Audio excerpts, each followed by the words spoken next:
Welcome.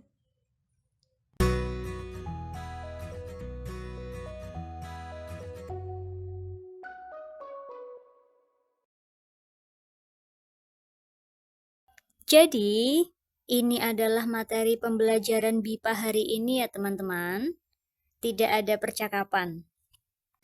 Kosakata hari ini, pohon, tree, bunga, flower, tanaman, plant, daun, leaf, dedaunan, leaves, batang, stem, dahan, branch, buah, fruit, biji, seed. Ini siapa yang mengapresiasi? Zen, Aditya, Tohir, dan Monica.